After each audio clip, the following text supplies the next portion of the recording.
అంటే హెల్ప్లెస్గా ఫీల్ అవ్వలేదా సార్ అసలు? వీళ్ళందరినీ ఇట్లా మైండ్లో పెట్టుకొని పొద్దున్న లేస్తే వాళ్ళని తలుచుకుంటూ ఉన్నప్పుడు ఒకసారిగా వాళ్ళకి లేరు భూమి మీద అన్నప్పుడు? కాదు, అక్కడే power of what you call thinking అని ఉంటుంది.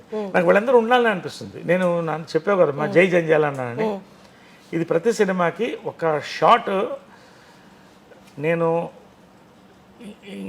కరెక్ట్ రావట్లేదు అని అనిపించినప్పుడు ఆయన వాయిస్ చిన్నప్పుడు నేను కొంచెం కాన్సన్ట్రేషన్ లేకుండా ఉండేవాడిని. పిల్లవాడిని కదా తిరుగుతూ నరేష్ అనేవాడు. అలర్ట్ అయ్యి సార్ అనేవాడిని. ఆయన కూడా కళ్ళభయం అనేవాడు. ఇప్పటికీ ఆ విజువల్ సౌండ్ నాకు వస్తుంది. నేను కొంచెం మిస్ నరేష్ అని వస్తుంది. అది జై జంజాల అనుకుంటా. అంటే ఆ సమ్మోహనం క్యారెక్టర్ నాకు చాలా ప్లస్ని ఇచ్చింది. సో ఆ క్యారెక్టర్ చేసేటప్పుడు చాలాసార్లు నేను తెలుసుకుంటే ఆ పవర్ వచ్చేది. సో వీళ్ళందరూ నా చుట్టూ ఉండాలని నా feeling. It's my psychological maybe, but వీళ్ళందరూ ఉన్నారు నాకు అనే ఫీలింగ్తో ఉన్నాను కాబట్టి ఇన్ని దెబ్బలు తిని ఎంత అప్స్ అండ్ డౌన్స్ చూసి రియల్ లైఫ్లో ఇవాళ ఈ స్థాయిలో నేను బాగున్నాను, మంచి నటుడుగా పేరు తెచ్చుకున్నానంటే దట్ ఈస్ బికాస్ వాళ్ళు ఉన్నారని నమ్మకం, వాళ్ళ బ్లెస్సింగ్స్. రెండోది ఏంటంటే ఆ విశ్వాసం ఎప్పుడు కూడా నిలబడుతుందని చెప్తాను. రాజకీయం చాప్టర్లో చాలా ఇంపార్టెంట్. నేను ఐడియాలజికల్గా ఆర్ఎస్ఎస్ చాలా ఇష్టం. బీజేపీలో చేరాను, స్టేట్ యూత్ వింగ్ ప్రెసిడెంట్ అయ్యాను, జనరల్ సెక్రటరీ అయ్యాను, వైస్ ప్రెసిడెంట్ అయ్యాను, కంటెస్ట్ చేశాను.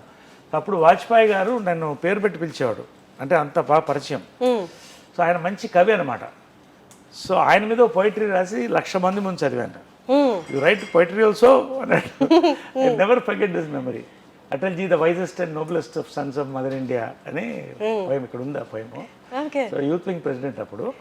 అంటే అమ్మ మాత్రం చాలా డిప్రెస్ అయ్యేది. ఇంత వదిలేసి నువ్వు అంతా వెళ్తున్నావు అంటే ఎందుకు నాకు లాగుతుంది, అటు ఏదో చేయాలనిపిస్తుంది. ఐ బిలీవ్ ఏదో జరగాలి ఇండియా కానీ అది ఇప్పుడు జరుగుతుంది. I don't want to talk beyond that in politics. వెళ్తున్నప్పుడు ఈ ఉంగరం చాలా మెమరీ. ఏంటంటే హిందూపూర్లో వెళ్ళిపోదాం, ఇక్కడ కొంత వీ హ్యాడ్ ఫ్యామిలీలో పవర్ స్ట్రగుల్ ఉండింది మా మదర్ వాళ్ళ కొంతమంది బ్రదర్స్తో. సో అణిచివేత అనేది ఎక్కడో కాదు, ఇంట్లోనే స్టార్ట్ అవుతుంది. చాలా హింసపడ్డాను నేను. ఆ పాయింట్లోనే నేను ఇవన్నీ వదిలేసి నేను సన్యాసం ఆల్మోస్ట్ రోజు కషాయం వేసుకున్నాను. ఆ టైంలో హిందూపూర్కి వెళ్ళి అక్కడ ఉద్యమం జరగడం, అక్కడ లేవడం పైకి. హిందూపూర్లో ఇల్లు కట్టుకుని నేను అక్కడ సేవ చేయాలనుకున్నప్పుడు అమ్మ వెళ్ళిపోతూ పిలిచి పణమా పాశమా అని ఒక సినిమా చేసింది. దానికి ఒక రింగ్ ఉంది, పణమా పాశమా అని వాళ్ళకి 100 డేస్కి ఇచ్చారు. రా అని అది ఇవ్వకపోతే అది పట్టలేదు. పణమా పాశమా అంటే డబ్బా ప్రేమ అని ఈ రింగ్ నాకు ఇచ్చింది. బాగుండును అని. ఆమె నేను బీజేపీలో పోయినప్పుడు కూడా నాకు అంటే సినిమాలు వదిలేసి అంత డబ్బు లేదు. టోటల్ సపోర్ట్, ఇంకెవరిని అడగలేదు నేను. ఆమె సపోర్ట్ చేస్తాను. నేను గోల్డ్ని గెలిచిన అంటే ఒక అమ్మ అనేది ఏంటంటే అది నేను చెప్పేది ఏంటంటే కన్న దగ్గర నుంచి అన్నం పెట్టిన దగ్గర నుంచి ఈమె దగ్గర గొప్పతనం ఏంటంటే నా రియల్ లైఫ్లో ఎక్కడ ఫెయిల్ అయినా ఎక్కడ మిస్ అయినా అన్నిటికీ సపోర్ట్ ఇచ్చింది. చెప్పకుండానే సైలెంట్గా ఉండేది కానీ చేసేది. సడన్గా చూస్తే బ్యాంక్లో 10 లక్షలు పడింది. ఏంటంటే గెలిచిరా అని. సో ఇవన్నీ కూడా గ్రేట్ మెమరీస్ ఆఫ్ మదర్. అందుకనే అంత పూజిస్తాను నేను. సార్ కానీ మీకు ఎప్పుడు అనిపించలేదు సార్ అమ్మ నా పట్లే పార్షియల్గా ఉండాలి, లేదు అమ్మ అందరికి అమ్మలాగే ఉంది ఇంట్లో, అది అన్నలకైనా తమ్ముళ్ళకైనా మిగతా వాళ్ళందరికైనా, నా పట్ల పార్షియల్గా ఎందుకు లేరని మీకు అనిపించేదా? అంటే ఒకటి ఏంటంటే ఒక వాతావరణంలో పెరిగినప్పుడు ఇప్పుడు నా అంకుల్స్ ఆల్మోస్ట్ అందరూ అంటే మదర్ బ్రదర్స్ అందరూ కూడా నన్ను అమ్మలానే చూశారు. ఒకళ్ళు తప్ప పేరు చెప్పను నేను. అందరూ ఆ లోటు నాకు చూపించలేదు. వాళ్ళు ఎంత మా ఆంటీ ముద్ద పెట్టేది, ఆమె ఇక్కడే ఉంది చూడొచ్చు అని ముద్ద పెట్టి ఆమె అమ్మలా పెంచేది. మా రవి అంకుల్ చనిపోయారు మొన్నే. ఆయన పాపం ఎంత హైరాణ పడేవాడు అంటే నేను చేస్తున్న వేషాలకి చేస్తున్న పనులకి టెన్షన్ పడిపోయేవాడు. ఆయన సినిమా షూటింగ్లో కూడా ఆయనే వచ్చేవాడు, ఎక్కడ తప్పుదారి పడతానని పక్కనే ఉండేవాడు. అంటే వీళ్ళంతా కూడా ఒక బాండింగ్లో తీసుకెళ్ళారు కాబట్టి నాకు బాగుంది.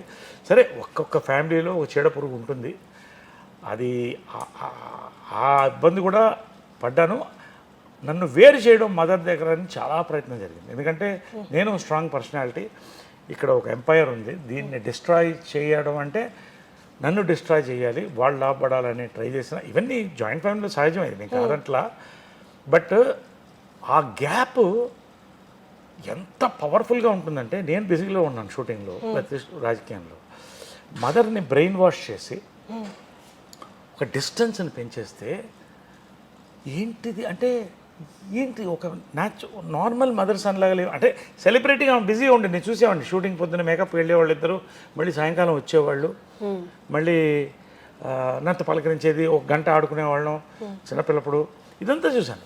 కానీ ఈ ఏజ్ అవుతుంటే ఎందుకు నాకు దూరంగా ఉందంటే, దూరంగా ఉంటే మీతో మాట్లాడేవాళ్ళు మాట్లాడుతుంది ఏమి లేదు, కానీ ఒక అదంటారు హ్యాండ్స్ డిస్టెన్స్. ఎందుకంటే ఒకటేంటంటే, జాయింట్ ఫ్యామిలీలో అందరిని బ్యాలెన్స్ చేయాలి. నేను ఒక పవర్ఫుల్ పర్సన్, ఆమె అవతల మనిషిని నమ్మింది, అన్ని పనులు అతని వల్ల జరుగుతుంది. ఓకే, సూపర్వైజ్ చేసేవాళ్ళు మొత్తం టోటల్గా హ్యాండ్లింగ్. కాబట్టి ఎక్కడ నేను దూరుతా అది డిస్టర్బ్ అయిపోతుంది వాళ్ళకని భయం. ఇవంతా ఎవరు తప్పు ఎవరు చెడ్డు అని నేను అన్నగానే, దీంట్లో నలిగింది ఎవరంటే అమ్మ సైలెంట్గా నలిగింది, నేను భయంకరంగా నలిగాను. కానీ అమ్మకి కృష్ణ గారు ఉన్నారు, నేను ఒంటరివాడిని అయిపోయాను. But I knew my mother loved మీ. కాబట్టి ఇది లాస్ట్ రింగ్ ఇచ్చింది వెళ్ళేటప్పుడు.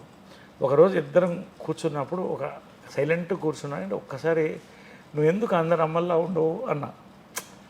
అంటే ఒక్కసారి ఉండి ఏడ్చేసింది ఆమె. ఆ రోజు నుంచి బాండ్ అవ్వడం స్టార్ట్ చేసాం. కొన్ని చెప్పేది కాదు, ఎందుకంటే జాయింట్ ఫ్యామిలీ నిలబడాలని. బట్ అది లాస్ట్ దాకా కూడా ఆమెకి లాస్ట్కి అర్థమైంది ఎవరు మోసం చేస్తున్నారు. నేను చెప్పేవాడిని, తిట్లు తిన్నా చెప్పేవాడిని, ఇది తప్పు జరుగుతుంది ఇక్కడ అని. I don't want talk much about it. But ఫైనల్గా ఒకటి చెప్పింది, ఎవరుంటే ఉన్నాయి, ఎవరు పోతే పోనీ, ఇది నీది, నీ పిల్లలకి నేను చేసి పెట్టింది, కృష్ణ గారు చేసి పెట్టింది, నువ్వు హ్యాపీగా ఉండు. ఒక మాట నీతో ఎవరుంటే వాళ్ళని నాన్నదమ్ములు లాస్ట్ వరకు బాగా చూసుకోవాలి. రోజు మార్నింగ్ అందరినీ పలకరిస్తాను, అందరికీ కాఫీతో కలుస్తాను, మాట్లాడతాను, అందరితో భోంచేస్తాను. వాళ్ళు అంతే ప్రేమ, వాళ్ళకి ఏం కావాలి ఆర్థికంగా ఇది కానీ కూడా అందరికీ బాగా ఇచ్చింది. ఫ్లాట్స్ అన్నీ కూడా దాన్ని వాడుకున్న వాళ్ళు బాగా వాడుకున్నారు, వేస్ట్ చేసుకున్నారు, ఎవరి వాళ్ళు లైఫ్ అయిపోయింది. I don't want talk much. But నేను ఎందుకు చెప్తానంటే, మా అమ్మ లాస్ట్ సఫరింగ్లో ఆ ఫ్యామిలీని కలిపి ఉంచాలన్న ప్రయత్నంలో పాపం చాలా కోల్పోయింది. బట్ ఇట్స్ ఓకే, దేవుడు ఉన్నాడు కదా. సముద్రంలో కొన్ని చెరువులు